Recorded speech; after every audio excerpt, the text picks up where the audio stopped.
जैसा कि last episode में हमने देखा कि finally Fang ancient civilization ruins number 9 से बाहर आ जाता है और बाहर आने के बाद अपनी फैमिली को कॉल करके बताता है कि मैं अभी जिंदा हूँ। ये सुनकर फैंग के फादर बहुत ही ज़्यादा खुश हो जाते हैं और जैसे ही लियाओ को ये बात मालूम होती है कि लुओ फैंग अभी जिंदा है तो वो ये सुनकर बहुत ही ज़्यादा शौक हो जाता है। ये सुनकर वो इतना ज़्यादा डर जाता है कि वो अपना वाइन का ग्लास भी नहीं उठा पाता और उसके हाथ भी कांप रहे होते हैं। और एपिसोड के लास्ट में हमने देखा कि जैसे ही ये बात लीडर होंग को मालूम होती है तो लीडर होंग फैंग को खुद लेने के लिए चले जाते हैं। जिसके बाद हमने फैंग को देखा जो कि एंशिएंट सिविलाइजेशन रूइंस नंबर 9 से बाहर आ गया था और नंबर 1 को कॉल करके कहता है number 1 ancient civilization ruins number 9 पर आ जाओ और मुझे आकर पिक करो। ये सुनकर नंबर 1 बड़ी ही स्पीड के साथ फैंग की तरफ आने लगता है और कहता है जी सर मैं जल्दी ही आ रहा हूँ। अब आगे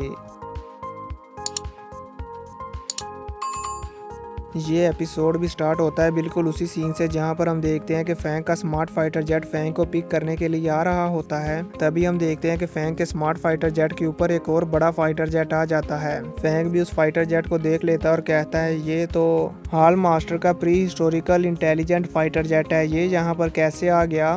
तभी हम देखते हैं कि फैंग का स्मार्ट फाइटर जेट और लीडर होंग का स्मार्ट फाइटर जेट फैंग के पास आ जाते हैं और फिर लीडर होंग के स्मार्ट फाइटर जेट का गेट ओपन होता है जिसमें से लीडर होंग एल्डर याओरा और एक और वॉरियर बाहर आते हैं। यहाँ पर हम देखते हैं कि एल्डर याओरा फैंग को देखकर काफी खुश होती है और वो दूसरा वॉरियर भी फैंग का फ्रेंड होता है, वो भी फैंग को देखकर काफी खुश हो जाता है। फैंग भी उन तीनों को यहाँ पर देखकर काफी खुश हो जाता है और कहता है हाल लीडर। तभी हम देखते हैं कि लीडर होंग फैंग के पास आ जाते हैं और फैंग के कंधे पर हाथ रखते हुए कहते हैं लुओ फैंग आखिरकार तुम वापस आ ही गए। जिसके बाद हम देखते हैं कि फैंग लीडर होंग के स्मार्ट फाइटर जेट में आ जाता है और वो इसमें वापस जाने लगते हैं। तो अब लीडर होंग फैंग से कहते हैं लुओ फैंग तुम्हारे पास तो ट्रांसलेटर डिवाइस था लेकिन फिर भी तुम एंशिएंट सिविलाइजेशन रूइंस नंबर 9 में 1 ईयर एंड 3 मंथ के लिए कैसे बंद रहे। क्या तुमने एंशिएंट सिविलाइजेशन रूइंस नंबर 9 में कुछ मिस्टीरियस डिस्कवर किया है। लीडर होंग की ये बात सुनकर फैंग सोचने लग जाता है और कहता है जिग्जियर मार्शल हॉल और हॉल मास्टर हमेशा से ही मेरे साथ अच्छे से पेश आते हैं लेकिन फिर भी मैं इन्हें ये नहीं बता सकता कि एंशिएंट सिविलाइजेशन में मेरे साथ क्या हुआ,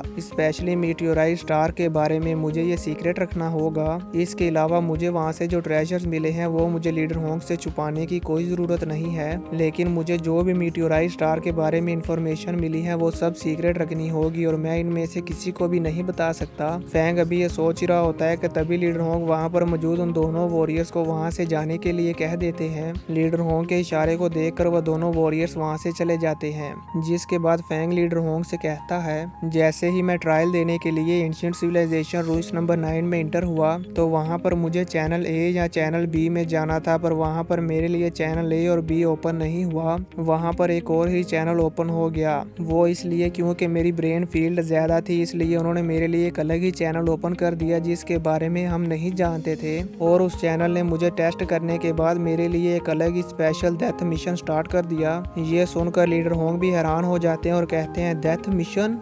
तो फैंग उन्हें वो पिक्चर्स दिखाता है जो उसने एंशिएंट सिविलाइजेशन रूइंस नंबर 9 में उन क्रिस्टल वाइट्स की ली थी। उन सब पिक्चर्स को देखकर लीडर होंग कहते हैं तो इसका मतलब तुम्हें रिवार्ड भी दूसरे गॉड ऑफ वार वॉरियर से अलग मिला होगा, यानी कि उन सब से अच्छा रिवार्ड मिला होगा। क्यों, मैंने सही कहा ना। फैंग कहता है जी हाँ लीडर, मेरे रिवार्ड्स उन दूसरे वार गॉड वॉरियर से डिफरेंट हैं। मुझे सिर्फ ब्लैक गॉड आर्मर नहीं मिला बल्कि उसके साथ साथ एक और रिवार्ड भी मिला है और मेरा दूसरा रिवार्ड है मेंटल मास्टर ट्रेनिंग मेथड। जिसके बाद फैंग लीडर होंग को अपने उन दोनों रिवार्ड्स की होलोग्राम इमेज दिखाता है। उन दोनों रिवार्ड्स को देखकर लीडर होंग कहते हैं ओह तो अब तुम्हें मेंटल मास्टर का मेथड भी मिल गया है। फैंग कहता है जी हाँ हॉल मास्टर। जिसके बाद फैंग अपने मन में सोचता है अनफॉर्चुनेटली हॉल मास्टर एक वॉरियर हैं, ये मेंटल मास्टर नहीं है लेकिन ये एक बहुत ही हाई लेवल के फाइटर हैं। ये इस मेंटल मास्टर की ट्रेनिंग में अपना टाइम वेस्ट नहीं करेंगे और इसके अलावा मेरे पास जो हेवनली फॉरबिडन शटल की सीक्रेट बुक है चाहे वो मैं हॉल मास्टर को ही दे दूं लेकिन इनके लिए वो किसी भी काम की नहीं होगी इसलिए मैं इनको उसके बारे में नहीं बताऊंगा। फैंग यहाँ पर ये सब सोच रहा होता है तभी व्यू चेंज होता है और हम उस एलियन टाइप वॉरियर को देखते हैं जो फैंग पर लगे अपने एक डिवाइस की वजह से फैंग की सारी बातें सुन रहा होता है और फैंग और लीडर होंग की बातों को सुनने के बाद वो कहता है लुओ फैंग ने एंशिएंट सिविलाइजेशन रूइंस के बारे में लीडर होंग को वाकई ही कुछ नहीं बताया और यहाँ पर ये वॉरियर ऐसा क्यों कह रहा है ये हमें आगे आने वाले एपिसोड एपिसोड में मालूम हो जाएगा। जिसके बाद वो वॉरियर अपने आप से बातें करते हुए कहता है, मास्टर मुझे यहाँ पर पहले ही 50,000 साल हो गए हैं। मैं इन 50,000 सालों में भी आप तक नहीं पहुँच सका, मुझे इसके लिए माफ़ कर देना। जिसके बाद व्यू चेंज होता है और हम फैंग को देखते हैं। फैंग ने एंशिएंट सिविलाइजेशन रूल्स नंबर 9 से जो ब्लैक गोल्ड आर्मर रिवार्ड के तौर पर लिया होता है वो लीडर होंग को दे देता है। और यहाँ पर फैंग अपना ये रिवार्ड लीडर होंग को इसलिए देता है क्योंकि फैंग ने लीडर होंग से पहले ही अपना ब्लैक गोल्ड आर्मर ले लिया है। तो अब लीडर होंग कहते हैं, लुओ फैंग तुमने बहुत ही अच्छा काम किया है। अब क्योंकि तुम्हारा एंशिएंट सिविलाइजेशन रूल्स नंबर 9 का ट्रायल खत्म हो चुका है और तुम एंशिएंट सिविलाइजेशन रूल्स नंबर से वापस आ गए हो और तुमने वहाँ से वापस आने में बहुत ही ज़्यादा टाइम लगा दिया, इसलिए तुम्हें जल्दी से अपने घर जाना चाहिए और अपनी फैमिली वालों से मिलना चाहिए। इसलिए तुम अब जाओ और जाकर अपनी फैमिली से मिलो। ये सुनकर फैंग कहता है, जी हाँ लीडर। जिसके बाद फैंग वहाँ से चला जाता है और अपने स्मार्ट फाइटर जेट में आ जाता है। अपने स्मार्ट फाइटर जेट में आने के बाद फैंग अपना ब्लैक गोल्ड आर्मर पहन लेता है। इसी के साथ ये एपिसोड खत्म हो जाता है।